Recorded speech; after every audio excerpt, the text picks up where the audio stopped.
his way to centering for the first of our main events here tonight. All the way from Tasmania, it's Paul Shearing. Well, Paul Shearing has the inevitable task of stepping up against the returning royalty of Australian kickboxing, Prince Amir.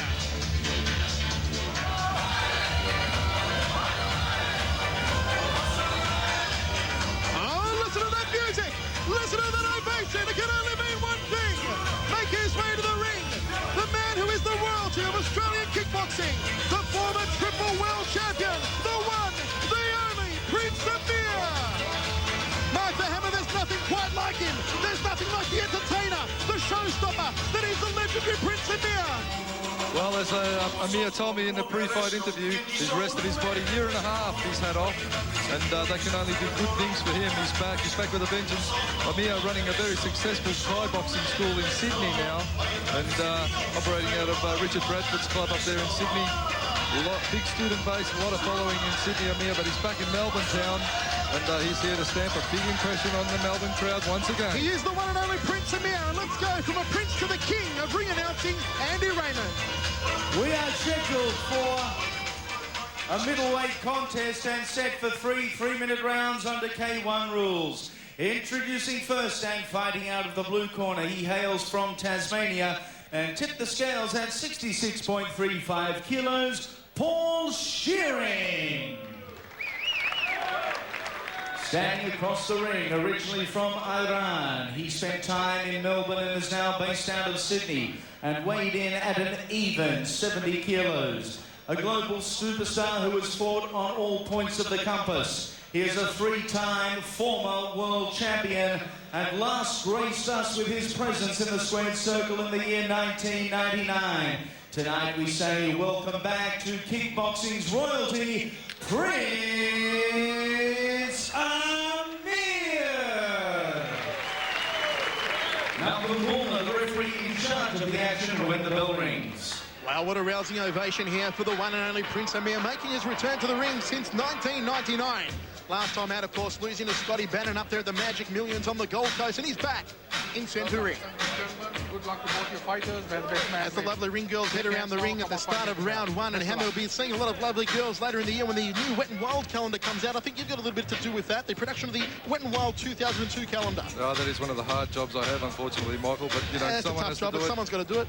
Hammer, if you need a hand with that one, Hammer, you know, just give me a call any time. And I see another picture of a girl in the bikini, I'm going to go mad, but apart from that, it's all good. Referee Malcolm Bullner in centering, about to get us underway. It is the return of Prince Amir against Paul Shearing from Tasmania.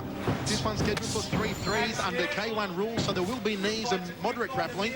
No elbows, of course. Prince Amir in a decorated career in which he amassed 3 world titles, defeating the likes of Marcus Mangan and Chris Allen. And a beautiful sweeping leg kick there from the Prince Amir early on. Well, Paul Shearing, I tell you what, he's got big kahunas, this boy, stepping in against the Prince, the boy from Tassie. Some would say a little bit foolhardy, stepping up against the Prince. But nevertheless, all accolades to him for just stepping in the ring. There's many more accomplished fighters that wouldn't do it. So Paul Shearing, a lot of heart from him. Paul Shearing from the Excalibur Muay Thai gym down there in Tasmania. He'll be homed up on the Thai techniques, the knees and grappling. And Prince Amir, of course, in his time back in about 1998 when he was at the peak of his powers, was considered perhaps the best pound-for-pound Muay Thai exponent in Australia. And definitely amongst the top 10 in the world. Well, he came over from a stint in Bangkok in Thailand, fighting and training over there, and basically was feared as soon as he landed on the shores of Australia. Oh, smacking round kick after a body shot there from Prince Amir, and Shearing's gone down already here in the first round. Only 1 minute 15 down. 5, 6. Well, Prince Amir does have that legendary status attached to his fight career. As the Hammer said, he has fought all over the world, from Sweden to Lebanon, Iran, Hong Kong, fighting in Draka shows over there in America, and down goes Shearing again from a rib kick. It's all over, it's good night, Irene. Well, have a couple of spare ribs. Paul Shearing and Prince Amir celebrate with the traditional splits on the rope. There it is. Hammer, he's back.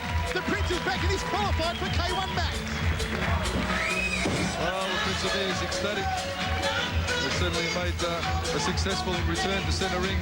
But Paul Shearing, as I said, all accolades to him for stepping up against Amir, but now Amir is certainly going to be in the line of fire against some more accomplished fighters. This one basically just a bit of a finding his feet back in the centre ring. Paul Shearing really not up to the task against such an accomplished fighter. A big rib kick finished the job here on Tasmania's Paul Shearing. Bang! Shearing just carrying his guard too There high. it is. Amir picking the gap well. Shearing holding his guard up, just concerned about covering his head. And Amir spotting that, working that shin right up under the ribs. And nice rear round kick to the ribs of Shearing, just knocked the wind right out of him. And like a deflated balloon, down went Paul Shearing. Let's go to Andy Raymond with the official verdict. A victory for the comeback of Prince Amir. At a time of 1 minute 40 of round number 1, your winner, Prince Amir.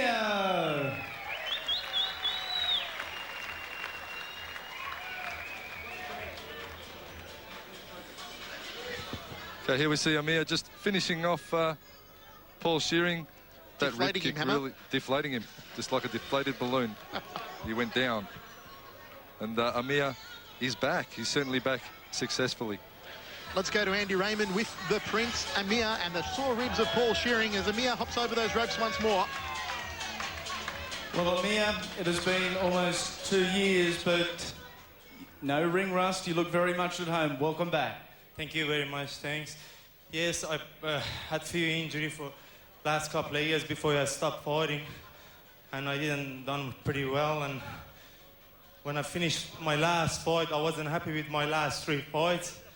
So I said to myself, I'm gonna come back again. I'm gonna shake Australia again one more time. All of you. I mean, the hardest part, so they claim, is getting the speed back, but no problems tonight. That Prince Amir's speed that we've become so fond of was there right from the get-go. The training I've been doing for last few months wasn't just for this fight. It's for November. I'm gonna go to Japan. I told the other 7 people, get ready hard as possible because I'm gonna train hard as I can do in my life. There we go. The Prince wants to head to Japan. November is the date here in Australia. Especially Michael Zambidas. I'm next. Well, there you have it. They're fighting words from the one and only Prince Amir. And coming up next, the return of the Great One.